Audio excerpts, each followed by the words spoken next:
Este programa não é recomendado para menores de 12 anos.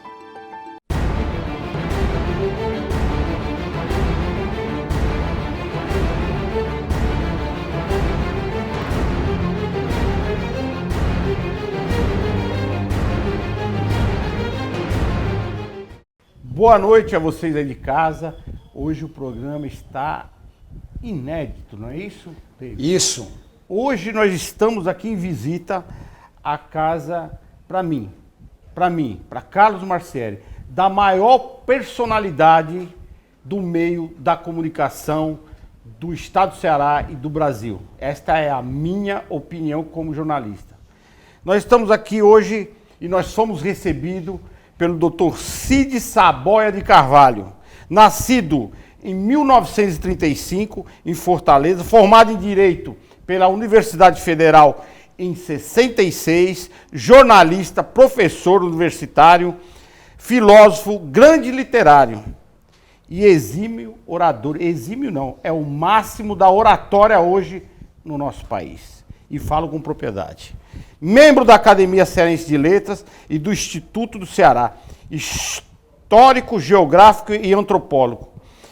Casado há 65 anos com Dona Lucy Fontinelli.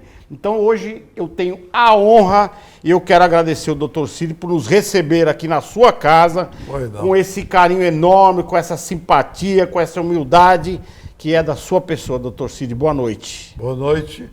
É um prazer imenso estar aqui. Essa televisão me diz muito de perto por causa do seu proprietário, que é o velho amigo meu, o Posidônio. E Caucaia é aqui do quintal da minha casa. Com certeza, é aqui do lado, vamos dizer assim. É aqui do lado. É uma maravilha. E é uma cidade que diz muito de perto a mim, inclusive porque quando eu era menino, meu pai sempre tinha um sítiozinho em Caucaia. Era. E nós estávamos lá. É do lado, realmente. Doutor, você está falando isso porque a casa dele aqui é na Parquelândia, quer dizer, muito próximo a Caucaia. Mas eu quero aqui dar o meu boa noite ao meu colega apresentador, doutor Marcos Duarte.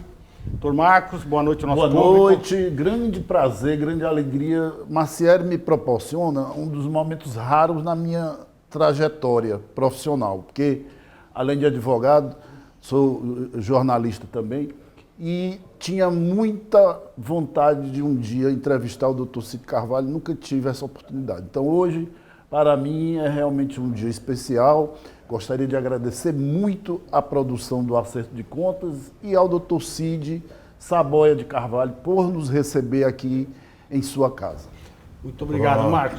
Doutor Márcio David, as suas palavras aqui no nosso público. Boa noite. Para mim também é uma honra estar participando, vivendo essa experiência. Nós costumamos brincar, né, Marcieri, no programa, a cada entrevistado, que nós estamos na presença de um monstro sagrado. Hoje, literalmente. Hoje eu vou ter que aumentar a expressão e dizer que nós estamos na presença de um monstro sagrado em grau superlativo, que é o Dr. Cid. Me identifico com ele porque também sou professor como ele, filósofo e orador, principalmente essa questão dele ser um grande orador. Eu, como professor de homilética, é uma honra para mim participar desse momento. Obrigado, Márcio. Jeová Mendes, você, meu querido, naquela câmera ali, por favor. Bom, Carlinhos, na verdade é uma grande honra estar aqui com o Cid Carvalho, meu colega de rádio há muitos anos, e me sinto profundamente honrado, porque hoje você está fazendo uma entrevista histórica, que vai ficar para os anais da história. Você vai entrevistar o maior orador do Brasil, ainda vivo, e um homem, não só um professor universitário, mas também um grande comunicador, um príncipe da radiofonia cearense, um homem que começou no início dos anos 50, ainda hoje está em atuação. Então, para mim, é uma grande honra estar ao lado do meu amigo Cid Carvalho e ao lado de vocês que farão essa entrevista. Jeová, você não poderia deixar de vir nessa entrevista, mesmo porque pelo seu currículo. E nós teríamos por obrigação de registrar esse encontro com uma pessoa que realmente faz diferença na história do mundo. E hoje essa entrevista, ela é única, rara. Verdade. Rara. Porque, para mim, volto a repetir, nós estamos com o ícone da comunicação, do jornalismo sério, jornalismo de verdade, doa a quem doer. Essas são as palavras do doutor Cid. Doutor Cid, e para começar a nossa entrevista, Pois não. eu quero saber como foi sua infância. A gente quer saber como foi sua infância, como é que o senhor gostou. Eu tenho uma história que eu quero saber antes disso. Mas tem uma história que o senhor ia jogar bola, o senhor amarrava o óculos, o negócio era leitura. Mas como é que foi tua infância? Conta para o nosso público aí em casa. Olha, minha infância não é coisa que se lembre. Porque, eu vou explicar por quê. Porque quando eu era menino, o meu pai era um homem altamente perseguido. Quando eu era pequenininho, nos anos 30, 1935, ele era preso, desaparecia, minha irmã mais velha ia com minha mãe aos cárceres do mundo, onde ele podia estar, desaparecia, era torturado. Por questões políticas, desculpe interromper, por questões políticas. Por questões políticas. ideológicas. Ideológicas. Porque ele sempre foi um homem socialista, um homem do lado social, um homem do direito, advogado, professor do liceu. No tempo que ele era professor do liceu, era mais importante ser professor do liceu do que ser professor da Faculdade de Direito, para você ter uma ideia.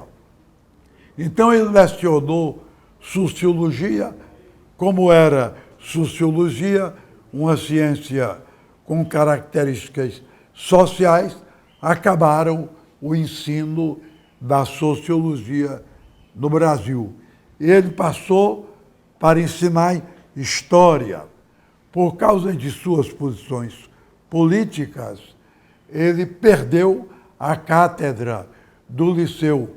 Quando veio o interventor Beni Carvalho, ressuscitou a sua cátedra e o levou de volta ao liceu, onde ele ensinou até enquanto a lei permitia.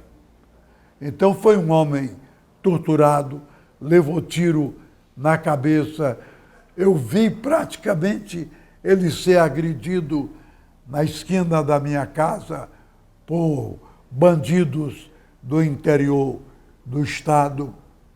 Então, minha infância é trágica. Foi marcada por tragédias. Foi marcada por isso. Mas mesmo assim, eu jogava futebol no liceu, eu brigava no liceu, eu dava tiro no liceu. Dava tiro? Peraí, doutor Cid. Dava tiro? Como que é isto?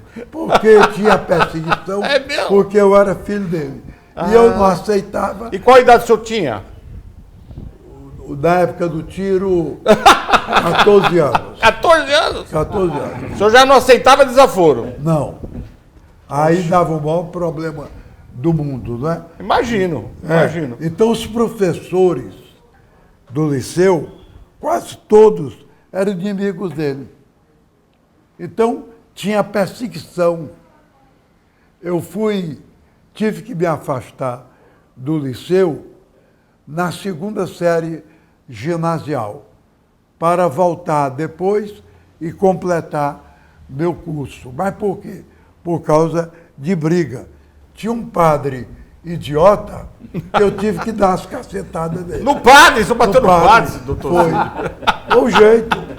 O seu padre? Não tinha outra Qual é o coisa. nome do padre? Você se lembra o nome do padre? Nem se lembra mais. Não me lembro, não. E se me lembrasse, eu Ia te também chatear. não ia dizer. Ia chateá-lo também, né?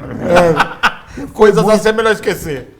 Mas era um padre covarde, mentiroso, caluniador. Então, um dia eu estava na minha aula, quando vieram me chamar. Ele estava dando aula de religião no outro salão e mentindo contra meu pai. Quando eu vi aquilo, fui em casa, peguei um cacete de jucá, Quando voltei, ele ia subindo numa bicicleta. Tome, padre. Aí, A benção, deu a dei benção, umas compadre. Deu a benção. cabeçadas. Deu a benção. Santa cacetada. É, a santa cacetada. Foi o jeito.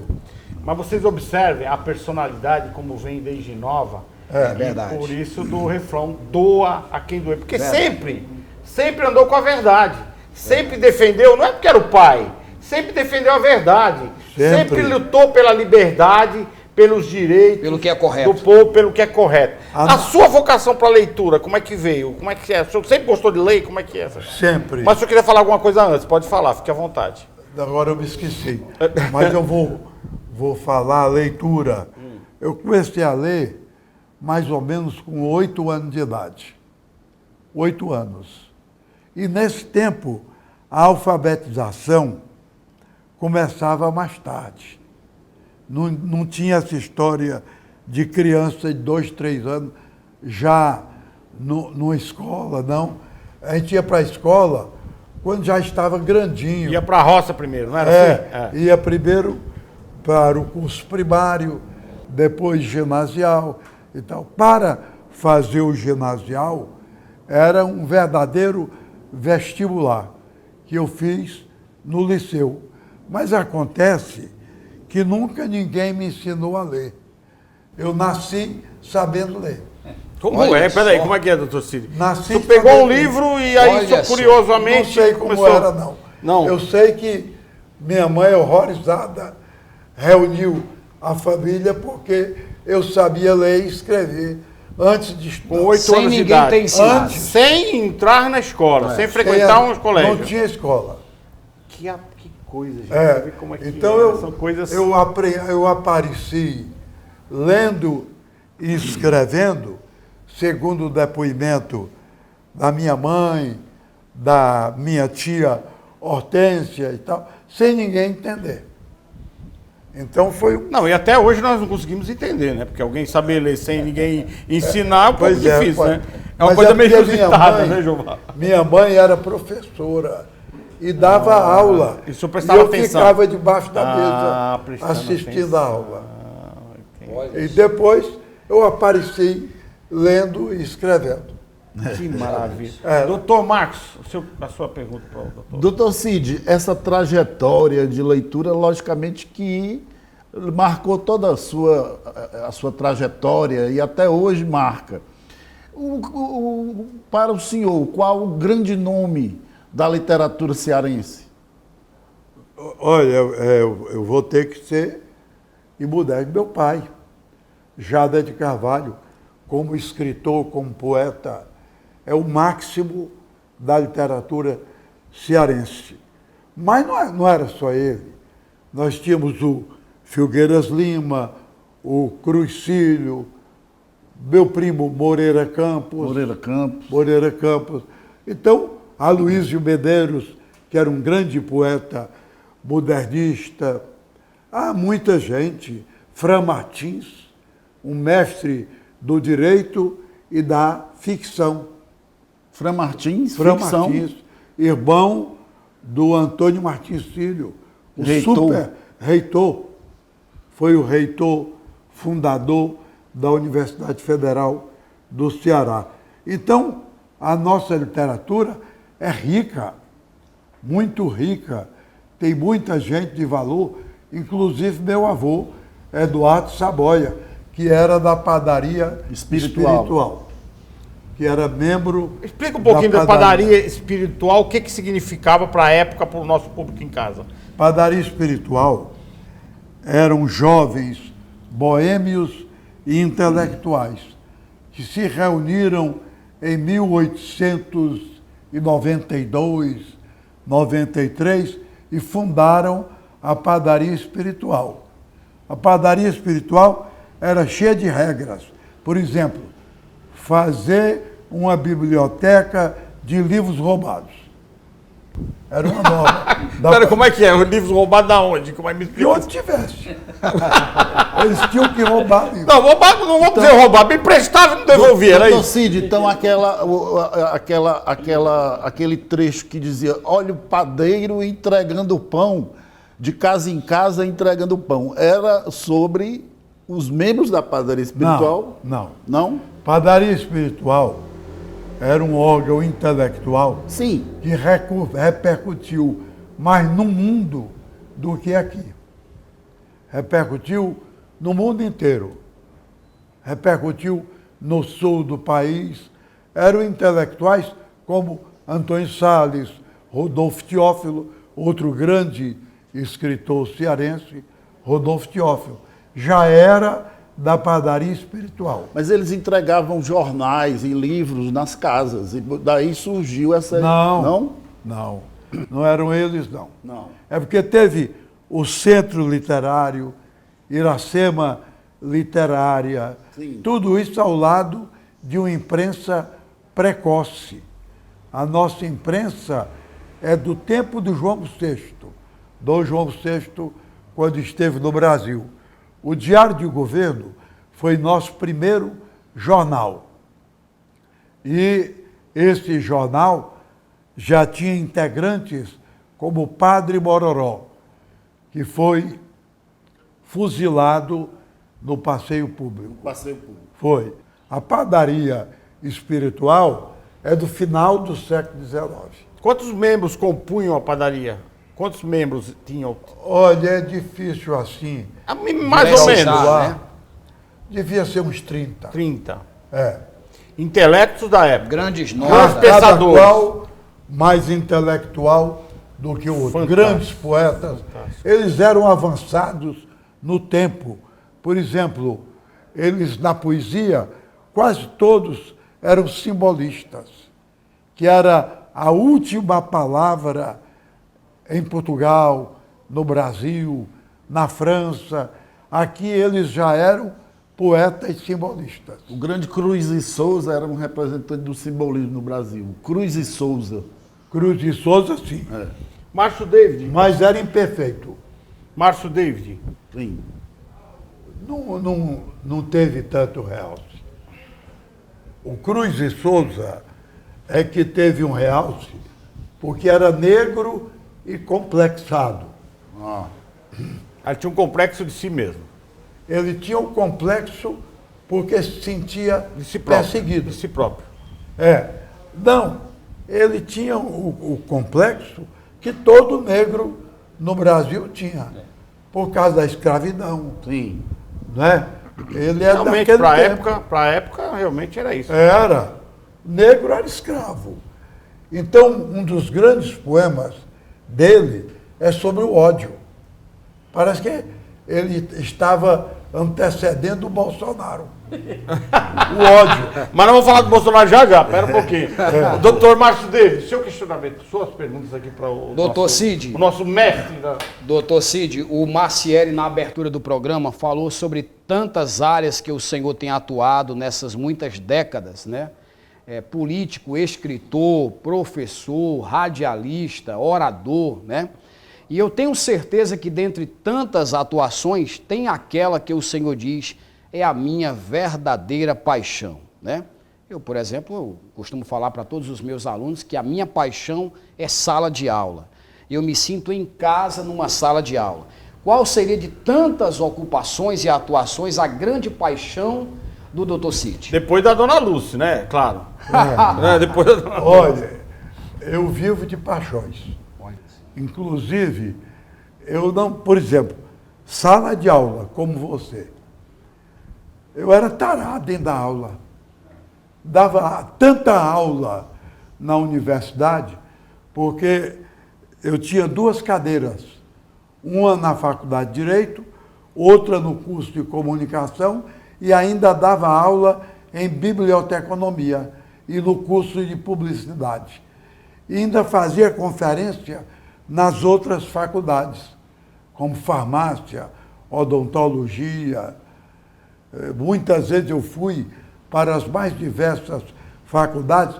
Então, a universidade, durante muito tempo, foi minha sedução.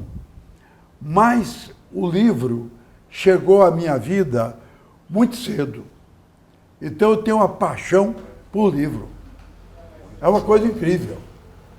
O que eu conheço de livro, eu tenho até vergonha de dizer. Aliás, nós vamos conhecer a biblioteca do Dr. Cid, No segundo bloco, nós vamos dar uma olhadinha na biblioteca dele.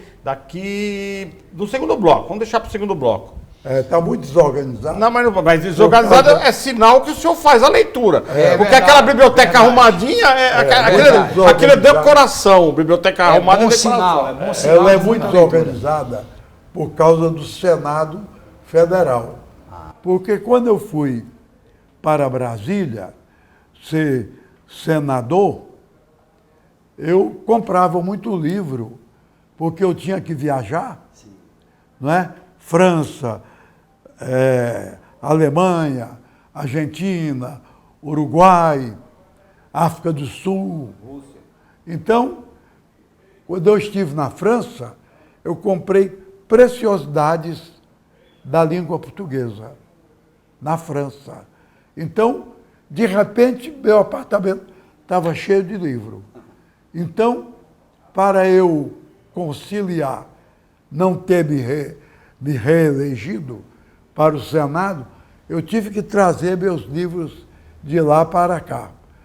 Aí, hoje, eu tenho uma biblioteca no escritório, eu tenho uma biblioteca aqui, eu tenho uma biblioteca na rua Agapito dos Santos, onde eu estou tem livro. Já pensou? Mas é uma coisa terrível. Doutor Cid, Deixa o Jová fazer uma pergunta, porque você o tem pior time, depois nós vamos para o segundo bloco. é que se você perguntar o que é que você gosta, eu não sei. Eu gosto de livro, de ler livro antigo.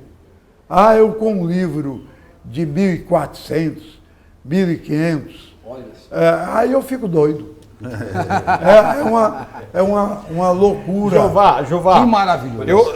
Eu perguntei aqui nos bastidores ao doutor Cid, de onde ele te conheceu. Ele falou, nem lembro mais, mas eu gosto dele. Faz muitos anos. Me conta essa história, Jová, pra gente. Faz muitos anos, até eu me perdi no tempo. Conheço o Cid há muitos anos. Faz Mas eu muito quero tempo. que o Cid fale aqui para o doutor Macieri e para a equipe todinha a respeito de uma época muito crítica que o Jader de Carvalho atravessou no final dos anos 30 para o início, durante o Estado Novo, quando Getúlio Vargas o prendeu e que eles passaram muitas dificuldades, e o Carlos Gereissati, aliás, o Paulo Sarazate chegou junto. Como foi, Cid, aquele episódio que ele chegava a pagar os artigos dele? O Sarazate era um homem pelo qual nossa família toda tinha grande admiração. Era um homem excepcional. E ele, quando o papai foi preso, a nossa família ficou em dificuldade, porque ele vivia de dar aula, não podia mais dar aula, porque foi tirado do liceu. Ele escrevia, os jornais que ele fundou na vida não podiam mais existir, eram perseguidos. Então, o meu pai foi condenado a 20 ou 25 anos de reclusão porque fez um discurso contra o Hitler. Um discurso Contra o Hitler? Contra o Hitler na praça da Faculdade de Direito, em cima de um monte de ferro, levado lá para o alto pelos estudantes. Então vocês observam que na época, os políticos da época, do pai do doutor Cid, que era o doutor Jader de Carvalho, eles eram a favor do Hitler. Do Hitler. Totalmente a o favor. Getúlio, foi penalizado a 25 anos de reclusão por esse motivo. O Hitler era idolatrado pelos integralistas, pelos getulistas, pelos políticos da época. Depois eles se transformaram, muitos, em comunistas. E meu pai não acreditava no comunismo dele, no comunismo deles. Aí teve que romper com o Partido Comunista. Doutor Marcos. Não, o doutor Cid estava falando sobre o livro. Mas peraí, só um minuto. Quando meu pai foi preso e condenado finalmente pelo Tribunal de Segurança Nacional, foi preso no Corpo de Bombeiros. Então, ele lá não podia comer, Os inimigos é que levavam comida para ele, porque a comida podia estar envenenada, mas podia escrever. Então, Paulo Sarrasate mandava o jornal O Povo pagar a ele a peso de ouro todo o artigo que ele fazia. E ele vivia... O Jornal O Povo. Jornal O É, Povo. porque Paulo Sarrasate era o marido A de Dona história Marilza. do Jornal O Povo é uma história de resistência democrática. É verdade. Povo, Coisa linda. o povo. Mas diga, então o Sarrasate foi amigo dele sempre. Demócrito Rocha, Paulo Sarrasate, Zé Raimundo Costa, o que sucedeu a todos, que foi o Demócrito Rocha Duma. O Jornal O que já Povo foi morreu. fundado em que ano? 1928, mais ou menos. O 1928. Jornal O Povo foi fundado por um baiano que veio de uma cidade chamada Caravelas, na Bahia. É isso mesmo? Que foi Demócrito Rocha. Demócrito Rocha. Demócrito Rocha e Paulo Sarrasate. 28. Esse Acho que foi programa é 28. Cultura e a História.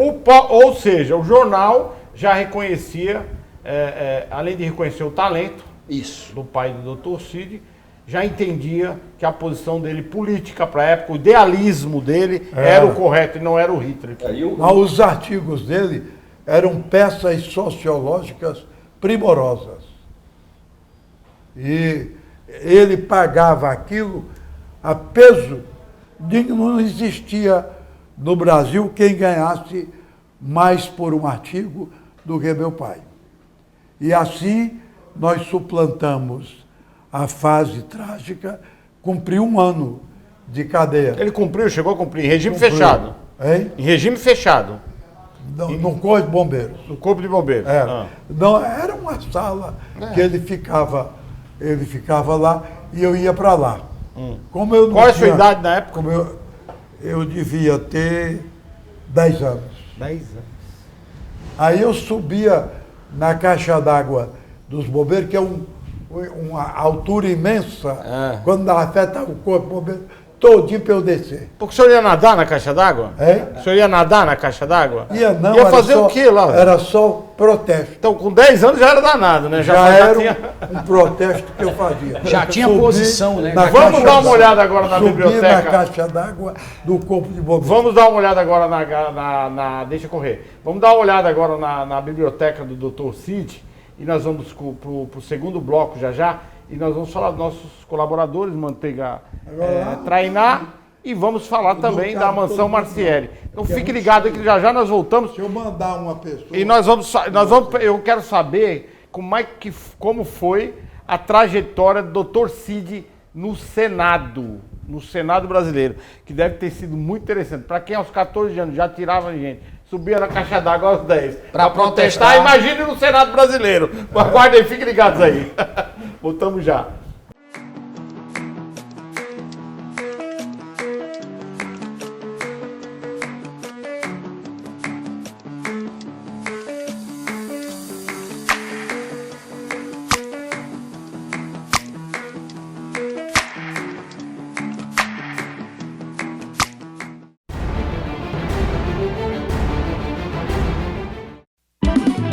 Eu só uso Tainá, é de palma e faz bem. Alô, você, dona de casa, compre Tainá também.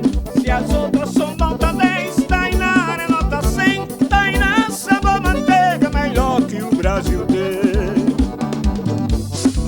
Tainá, presente nas melhores redes de supermercado do Brasil. Tainá, sabor manteiga, melhor que o Brasil tem.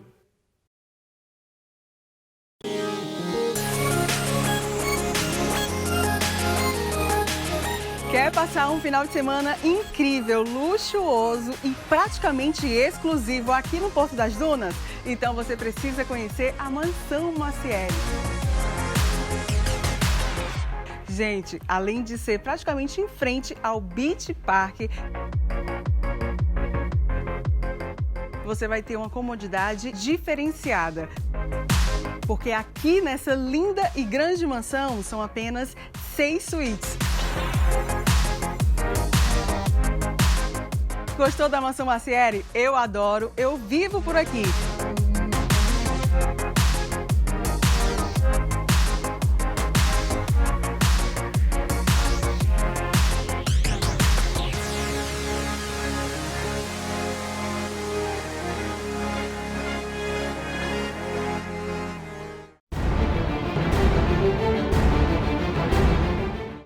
Então, voltando aqui para essa entrevista maravilhosa, com esta personalidade única.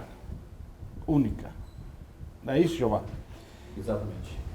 Eu quero saber do Dr. Cid. Então, pô, né, aos 10 anos subiu na caixa d'água, aos 14 atirou não sei quem, e defendia o pai com unhas e dentes. Eu quero...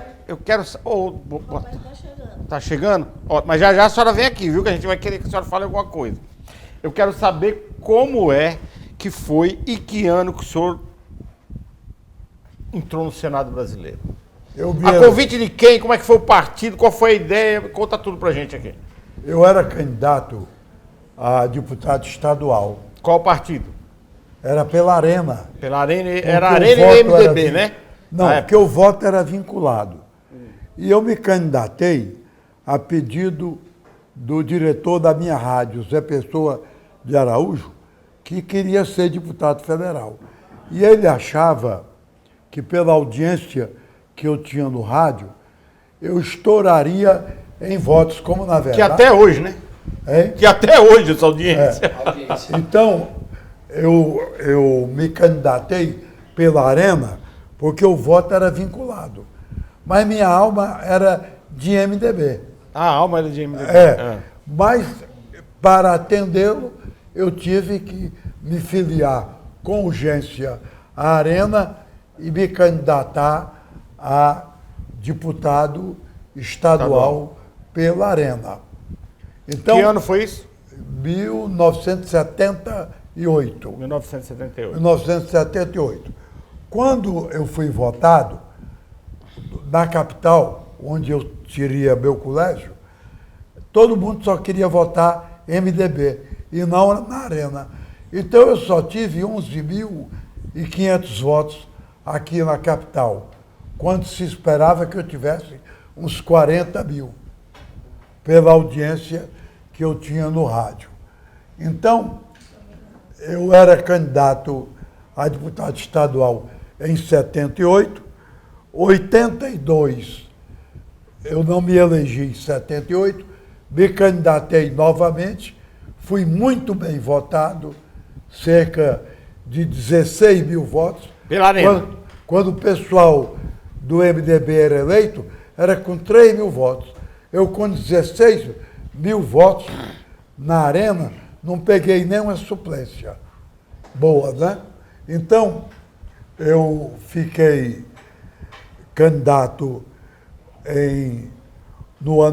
na eleição seguinte, 82, e estava preparado para mudar de partido, porque o Zé Pessoa havia desistido.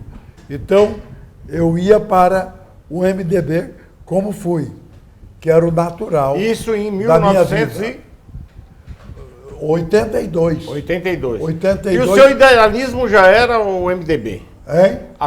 O seu idealismo já era o MDB? Era oposição à Revolução. Então, quando eu era candidato pela terceira vez a deputado estadual, com largas chances de me eleger, o MDB acolheu a mim, ao Tasso e a outros novos integrantes do partido, e o Tasso se candidatou a governador, eleição que ele venceu. Em 86. Em 86. E o pessoal do MDB resolveu me lançar como candidato ao Senado em sublegenda. Eram 3 candidatos do PMDB. Quem era na época? Era o Esmerino Arruda. MDB, né? Na época? Era Nestor Vasconcelos e eu. Na época era MDB ainda, não PMDB. Não, era PMDB. PMDB. PMDB. Era MDB, virou PMDB. Eu me lembro. Agora é MDB de novo. Então, o pessoal do PMDB resolveu me lançar candidato ao Senado. O argumento era que eu ganharia fácil. Na verdade, eu tive mais de 1 milhão de votos. O Esmerino teve 115 o Nestor teve 60. Então, contando todos os votos, eu me elegi no segundo Dava lugar. para eleger o governador, os 2 senadores e mais alguns deputados. Não, dava não. Dava não. Mas dava para eleger. O senhor entendeu, né? A ironia aqui. Dava para eleger tranquilamente para o Senado, como eu fui eleito com 1.200 ou 1.300. 1.200.000. 1.300.000 quase votos, 300 mil ou votos. 1.300.000, porque os votos do Esmerino e do Nestor passavam para mim. Doutor Cid, aí o senhor foi para o Senado, foi para o Senado e aí, em 88, nós tivemos a Constituição que os constitucionalistas consideram a Constituição mais bem sucedida da escola da época republicana. E a sua participação na Constituinte de 88 foi fundamental. Foi. Conte-nos um pouco sobre a Constituição de 88. Bom, a Constituição, eu cheguei lá e não era conhecido. Então, isso é importante saber. É, Quando o senhor chegou lá, não era conhecido.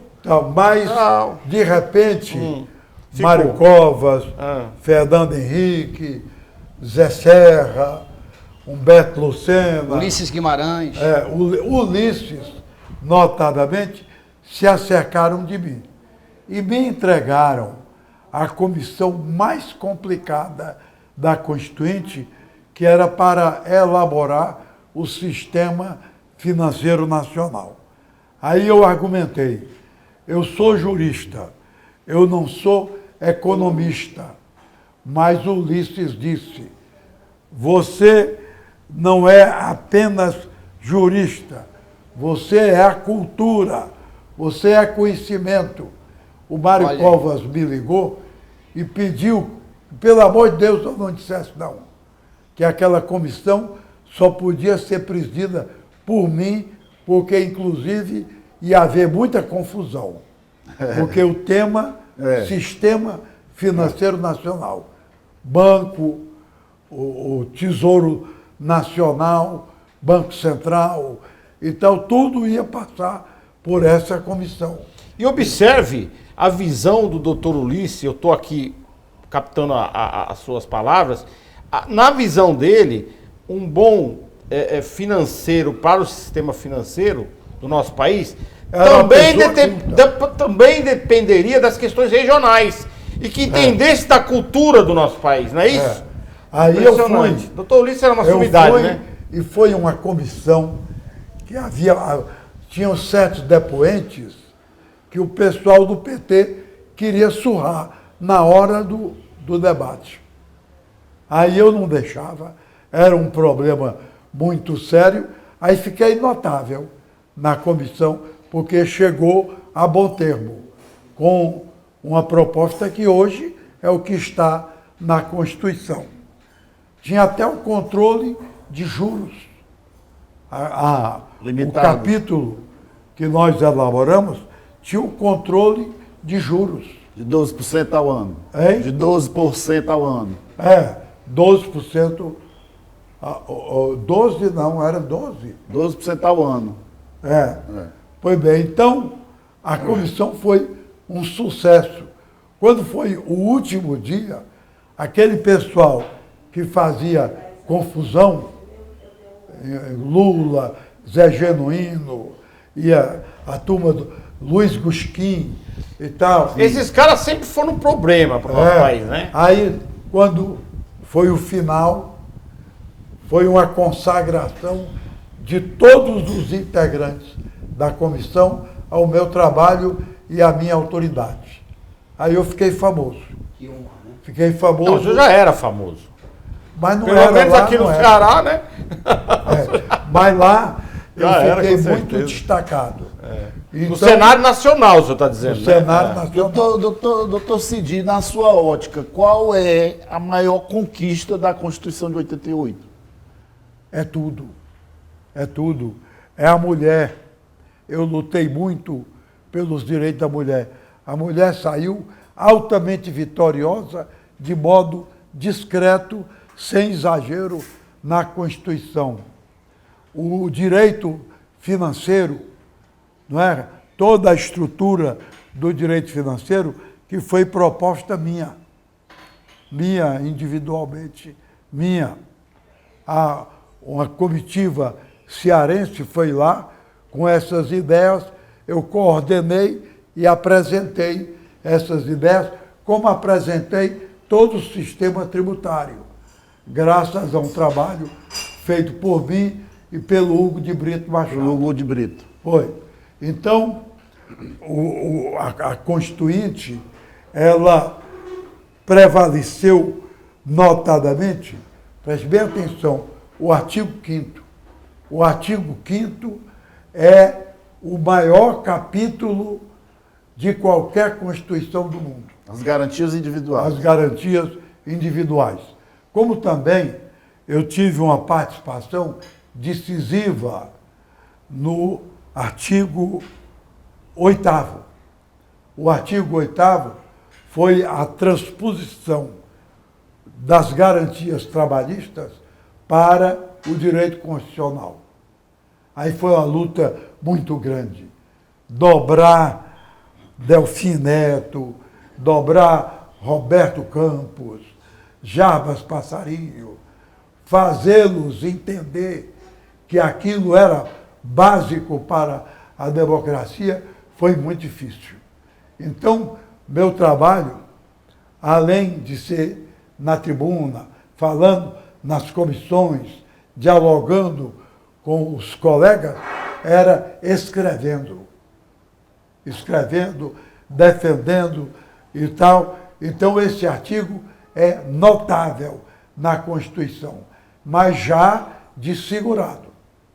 Hoje já está desfigurado. A Benedita da Silva foi uma heroína nesse artigo, no artigo 8º. Nós todos lutávamos por esse artigo. Quem tinha visão social defendia a transposição da legislação trabalhista para a Constituição, para dar a contundência constitucional àquilo que desgraçadamente vinha do Getúlio. Do Getúlio. Entendeu? Entendi. Então, essa parte aí é fundamental. Foi fundamental a estabilidade do servidor mal nomeado. Isso eu dei minha vida dentro da Constituinte. Quando eu comecei a falar, todo mundo era contra. Surpreendentemente, todo o pessoal de esquerda era contra. Tinha uma deputada de Pernambuco que era vermelha, era contra a estabilidade do servidor. Meu amigo Mário Covas era contra, eu nunca logrei convencê-lo. Mário Covas. Fernando Henrique era contra. Zé Serra era contra. Então, e eu era a favor, contra todo mundo. Aí, falando, discussando, eu fui convencendo. As pessoas iam mudando de opinião e me procuravam. Teve um constituinte que ficou de joelhos. Disse, meu amigo, eu não sabia que isso era tão grande assim. Me desculpe, eu vou votar. Ele passou a entender. Passou a entender. O senhor teve um grande aliado cearense, Mauro Benevides. Mauro e também o Biratã Aguiar. E o Biratã Aguiar. O Biratã Aguiar e muitos outros. Márcio Davis. Doutor Cid, o senhor já comentou aqui com a gente sobre a paixão do senhor pela literatura, pelos livros. Já falou conosco também aí sobre a sua experiência na política. Mas eu tenho certeza que bastante gente, muitos telespectadores que nos ouvem, nos assistem, conhece o senhor pelos seus muitos anos no rádio cearense, né? Pela sua experiência no rádio. Eu só tenho 44 anos, não tenho a experiência com rádio como alguns colegas aqui, mas no meu interior de Pernambuco, os primeiros 10 anos da minha vida eu não tive contato com a TV. No interior de Pernambuco, meu contato era com o rádio. Então eu tenho um fascínio, uma paixão muito grande pelo rádio. No ano de 1985, o maior vocalista da história, O Fred Mercury já falava sobre aquele velho amigo que está ficando para trás por causa da televisão, né? Naquela famosa música Radio Gaga. E hoje nós temos aí, doutor Cid, não só a TV, mas também a internet, né? Qual a perspectiva, o que o senhor pensa sobre o futuro do rádio, que também com certeza é uma paixão na sua história de vida? Olha, o futuro já veio. O rádio hoje, ele é ouvido pelos transmissores de cada emissora, seja a onda média, seja a FM, caiu em desuso caiu em desuso a onda curta, como também onda tropical, mas o rádio está altamente fortalecido por aquilo que parecia um combate a ele, a internet. Hoje nós somos mais ouvidos na internet do que dos receptores de rádio. É mais o computador. Eu acompanhei, Carlos Macieli e Márcio, naquela época, doutor. Eu acompanhei em 66, 67. Em 69 fui para o seminário em Baturité. Mas naquela época, no interior, a gente, todos os dias, as pessoas, nossos pais, os nossos antepassados, os velhinhos, todos estavam ali no pé do rádio, no Canarinho, o rádio Telefuca, o ABC, ouvindo o noticiário. E o locutor mais conhecido daquela época, que eu me recordo, era o Cid Carvalho. Na Guerra dos 6 Dias, em 67, eu lembro muitas vezes quando o Cid Carvalho falava dos combates travados entre Israel, o Egito e os demais, e os integrantes do mundo árabe, aquelas batalhas, aquelas coisas todas, morte de Che Guevara, acidente com Castelo Branco em Fortaleza em 67, com a morte do Marechal Castelo Branco e mais alguns integrantes que vinham realmente lá de Quixadá. A Guerra dos 6 Dias e os grandes acontecimentos, a Guerra do Vietnã, tudo isso eu acompanhava. O Cid trabalhava o dia todo. Acho que todos os horários, né, Cid? Fazia todos os horários, né, Cid? De manhã, tarde e noite. Doutor Cid, eu não posso deixar de lhe fazer esse Mas pedido. eu tenho... eu não posso deixar, vai gravar já, de registrar. Dê o microfone aqui, por favor, Jeová. A presença da primeira-dama aqui. Sim. A doutora Lúcia Fontinelli, que é companheira desse sábio jornalista há 65 anos. Meu Deus. Fala um pouquinho para nós. Fala um pouquinho aqui. Não, mas seja amiga hoje, pelo menos um pouquinho. Como é viver com uma personalidade dessa, doutora Lúcia? É fácil demais. É fácil? Demais. Coloca o microfone mais pertinho da boca. É fácil. Mas, doutor Cid, ela tem algum defeito, doutor Cid? Hein? Ela tem algum defeito? Tem nada. Não, né? É ótimo. Né? Deixa para os barreiros. Sei que ia dizer que era atrevido. Eu acho assim, deve ser muito bom, deixa eu segurar para a senhora aqui, viver com uma personalidade dessa, com tanta sabedoria, né? Não tem dificuldade de nada, basta perguntar a ele. Pergunta a ele, né? Se há alguma dificuldade, só pergunta a ele. Só perguntar. Mas que bom a senhora veio aqui prestigiar o doutor Cid, essa personalidade, mas nós vamos continuar aqui. Pode ficar aqui conosco aqui. Eu asseguro aqui um pouquinho. Qual a sua pergunta, Marcos? Não é uma pergunta, é um pedido.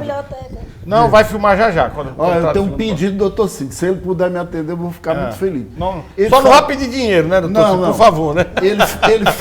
Nós vamos voltar agora aos anos 70, na rádio Uirapuru, de Fortaleza, e o doutor Cid vai fazer um pedacinho da abertura do programa Antenas e Rotativas para nós. Mas eu estou rouco. Não, vai dar. Vamos, só capelinha. Nos dê esse presente, doutor Cid. Vamos abrir aqui. E um fato que o senhor narrou na época aí, faz, só pra gente ter essa capela, vai. Que ano é? 72, 73. Os anos 70. Os anos 70. Os anos 70 estava no auge do noticiário de Cuba. Vamos lá então, como é que foi, doutor? O começo do programa? Sim. Sim. Apresentando. Alô, estou rouco. Não, tá ótimo. Peraí. Alô, senhoras, alô, senhores, aqui Cid Carvalho. Moscou. Notícias de Moscou indicam novos contratempos em todo o universo russo. Agora o grande problema é a locomoção de um edifício que ficou no meio da rua. O edifício não andou. As ruas é que se abriram e atingiram 2 edifícios em Moscou. Daí porque haverá escavação na via pública e os 2 edifícios congelados vão mudar de lugar.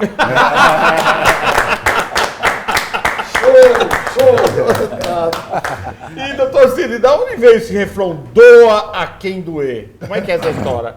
Que dói. Muita gente que assiste dói.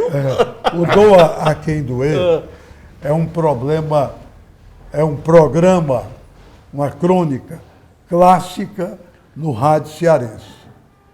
O Doa a Quem Doer veio com a fundação da Rádio Iracema.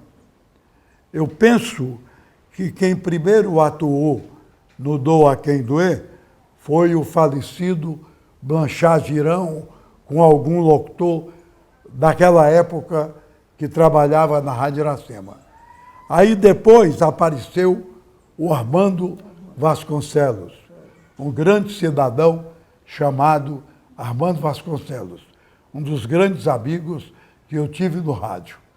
Então, o Armando passou a apresentar o Doa a Quem Doer de modo muito crítico, de tal sorte que o programa era acompanhado com crítica à empresa de ônibus, a prefeito, a delegado de polícia, a soldado de polícia e tal. Aí esgotou o tempo dele na Rádio Iracema, não deu mais. Aí a Rádio Cidade, há 39 anos, foi fundada. E eu fui o primeiro diretor... Pioneiro da rádio. Da Rádio Cidade. Eu fui o fundador da Rádio Cidade, que era originariamente a Rádio Iracema de Maranguape. Pois bem, então fundada a Rádio Cidade, eu fiquei lá e tal, mas por um determinado período eu recebi uma proposta contratual da Rádio Assunção muito boa e passei para a Rádio Assunção. Fiquei cerca de 2 anos lá. De lá eu me elegi senador. Quando eu voltei do Senado, primeiro dia que eu estava aqui, a Rádio Cidade me chamou de volta. Então, quando eu voltei para a Rádio Cidade e as emissoras FM, que são 7 emissoras de rádio no grupo, quando eu voltei tinha o Doa a Quem Doer, lido por um locutor comercial e escrito pelo Armando Vasconcelos, que estava lá também. Aliás, eu quero aproveitar a oportunidade Sim. e pedir a permissão para que nós possamos usar no programa Acerto de Contas, acertando as contas, doa a quem doer. Pode usar? É isso. Então está autorizado. É isso aí. Pois bem, mas deixa eu terminar. Então, quando eu voltei, o Miguel me procurou e pediu que não queria mais ninguém escrevendo nem lendo. Ele queria meu improviso. Aí eu assumi o Doa a Quem Doer até hoje. De forma espontânea. Não tem nada de roteiro, não tem nada. Não. É como o nosso programa que nós Pauta fazemos livre. aqui, não tem pauta. Não tem. Nós não temos A pauta Mas do ele Doa a Quem dorme ouvindo Doer rádio. sou eu. Dorme ouvindo rádio. É mesmo. É? A dona Lucy está dizendo que o senhor dorme ouvindo rádio. Eu ouço Dorme o ouvindo rádio Faz de constantemente. todo o noticiário, tudo. E o radialista Cid Carvalho já teve Ele não incursão escreve nenhuma no rádio esportivo? Eu fui comentarista esportivo mais de 20 anos, da melhor equipe daqui. Primeiramente eu fui Gomes Farias e eu. Era a dupla da Rádio Irapuru. Isso é uma história muito curiosa, porque eu não pretendia ser comentarista esportivo. Mas a Irapuru contratou o Paulino Rocha, que era o grande comentarista da época. Então, o Paulino ia para a Rádio Irapuru. Um dia antes, ele desistiu, resolveu ficar na Dragão do Mar. Aí o departamento esportivo da Irapuru ficou na pior, não tinha outro comentarista. Então, todos os cronistas, até de outras rádios, se reuniram, a PCDEC e todo mundo da época, todo mundo se reuniu, fizeram uma votação e eu ganhei por unanimidade. Eu fui escolhido para ser o comentarista oficial da Irapuru. Qual o time de coração? Fortaleza. Fortaleza. Mas quando era comentarista, não tinha. Não tinha o Não time de tinha. coração. Não. Era neutro. Era uma questão ética do período, Não, principalmente. por uma questão ética, não tinha torcida. Hoje muitos jornalistas declaram, né? É? Hoje muitos jornalistas declaram. mas naquela eu- época eu acho também que não era tem problema impossível. Durante os anos em que eu fui comentarista, eu guardei uma imparcialidade absoluta. Eu comentei jogo, pra vocês terem ideia do sucesso que foi minha passagem pelo rádio esportivo, eu comentei jogo até nas emissoras de São Paulo. Comentei com Fiore Giliotti e outros locutores famosos da época. Mas nós vamos continuar já esse bate-papo. Esse programa não acaba aqui hoje, não. Hoje é terça-feira e nós vamos dar continuidade nesse programa já para sexta-feira. Sexta-feira. Não é isso, Marcos? Sexta-feira, às 20h30. Terça, hoje começou às 20h30 e Exatamente. sexta-feira dando continuidade. Então o doutor vai estar terça e sexta conosco. Então vocês fiquem ligados, terça e sexta. É um programa para a semana, para vocês não podem perder a história do Dr. Cid. O que eu ia falar mesmo? O que eu ia perguntar, que eu me esqueci, que fugiu da minha cabeça? Sobre o rádio? Não, no rádio? não foi isso não. Eu quero saber, agora no segundo programa que nós vamos gravar já, o que o doutor acha do nosso governo federal? Não, agora não. Vai falar agora no próximo programa. Tá O que o certo. doutor acha do nosso governo estadual? O Digo que o tudo. senhor acha do nosso governo estadual do estado de São Paulo, do Brasil? Ou seja, qual aquele que o senhor acha que está governando bem, aquele que está falhando? Mas isso é para o segundo programa. E fiquem ligados, sexta-feira nós estamos dando continuidade, não é isso? Sexta-feira. Doa a quem doer. Vamos lá.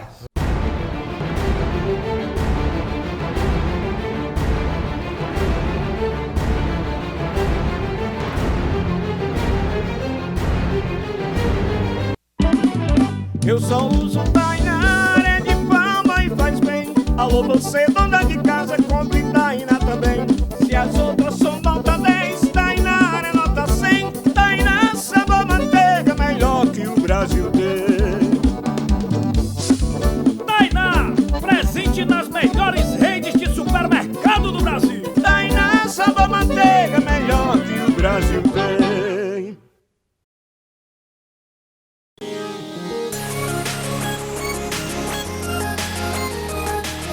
Quer passar um final de semana incrível, luxuoso e praticamente exclusivo aqui no Porto das Dunas? Então você precisa conhecer a Mansão Maciel. Gente, além de ser praticamente em frente ao Beach Park, você vai ter uma comodidade diferenciada. Porque aqui nessa linda e grande mansão são apenas 6 suítes.